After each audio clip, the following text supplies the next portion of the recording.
This show is brought to you by Safety FM.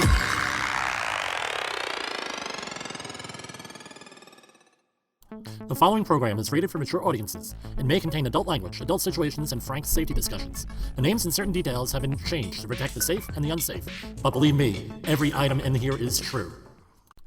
The Safety Stump Speech, today on Safety Wars. I'm often told that I should have a Safety Stump Speech. Sounds good, but I tell you, one speech ain't enough. Like on our previous episode, you need to have all this stuff prepared ahead of time. You need to size up your workforce, get to know them, then deliver a speech. A canned speech is exactly that, a canned speech. It doesn't motivate anyone unless they are into canned speeches. Here's the problem with most of the ones I hear.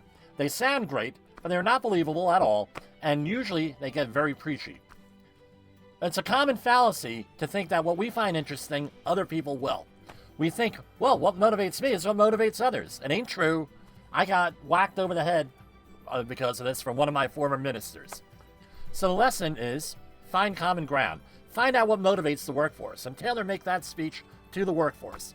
Some other stuff you want to avoid for these stump speeches, but it's all according to what situation you're in. The mention of family. Why is that a problem? That's great when you're dealing with a middle-aged workforce with kids. What if you have a workforce right out of high school or prison that can't relate to that?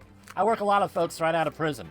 Going home to family sounds great, and it works for me, but not for many workers. It's also very hackneyed. Think about this. What if someone hates their family? It's more common than you think. An alternative to all of this might be, hey, how about a loss of income? Unfortunately, everyone likes money, and it can be a good motivator, although not the only one. Religion. Be careful of this. I use this one only when the person's religious beliefs are congruent to mine and we know each other.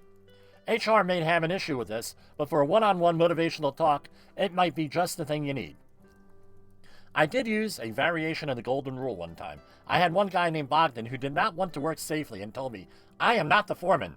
I will not tell anyone or correct anyone because it is not my job. He did this to cut me down in the middle of a class of about 40 people. I knew him and I asked, hey, Bogdan, does your son still work here?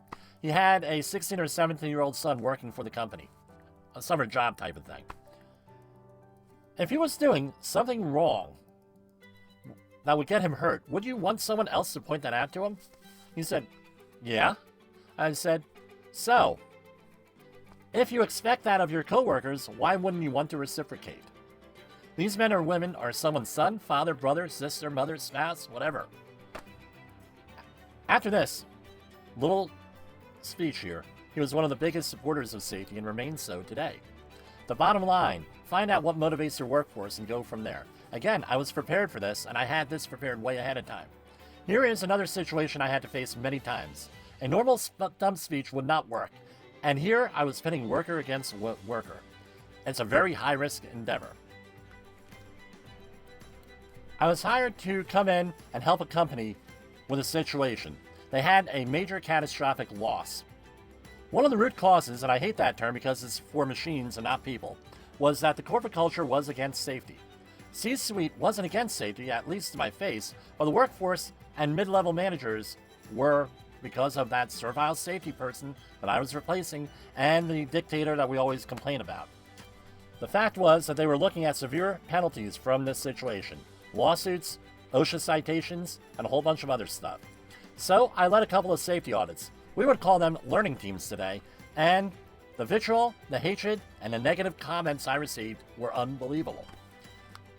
This is the situation. You have a workforce that is against safety, against working safety, a little bit machismo, as they said in another age. They are risk takers. They want to egg someone on. That means urging or encouraging someone to do something that is usually foolish or dangerous. It was encouraged by management, especially the mid-level management, not so much the C-suite. How do you think I handled this? I took on a very high-risk way of dealing with this, but I thought it was worth the risk and the rewards. I had the workforce in a room. I told the management to be ready with what they were going to say, and I would give them a great segue. I asked them to stand up, look to the person to their left, look to the person to their right, look at the person in front of them and behind them, and say their name out loud. They thought it was hysterical, and the looks I got were like, well, where is he going with this? This sounds stupid. Once they calmed down, I then asked them to to ask the person to their right, will you pay my bills when I get hurt because of you encouraging me not to work safely? I also had a couple of questions that I won't share for them. There was a complete silence in the room. Then I asked, why are you listening to them, encouraging you to not work safely if they're not going to pay your bills or handle any of your other responsibilities?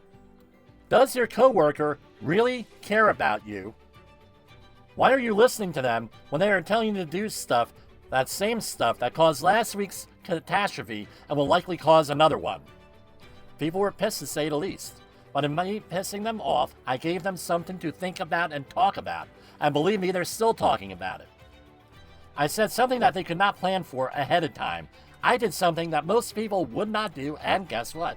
I was successful. I kept that client for another 11 years, and I still have that client.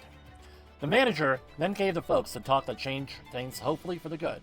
That was one of the beginning steps to change the corporate culture significantly. They have not had any major bumps in the road, and their TRIR dropped below 1 within 3 years. They also had the lowest TRIR, total recordable incident rate, in the state of New Jersey for their NAICS code. That's quite an accomplishment.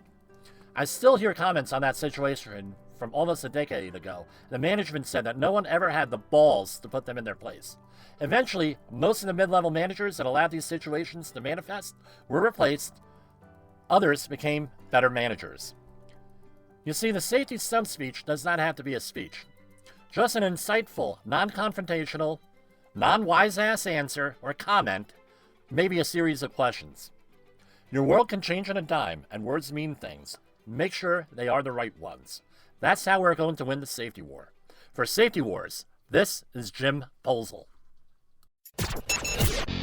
The views and opinions expressed on this podcast are those of the host and its guest and do not necessarily reflect the official policy or position of the company. Examples of analysis discussed within this podcast are only examples. They should not be utilized in the real world as the only solution available, as they are based only on very limited and dated open source information. Assumptions made within this analysis are not reflective of the position of the company.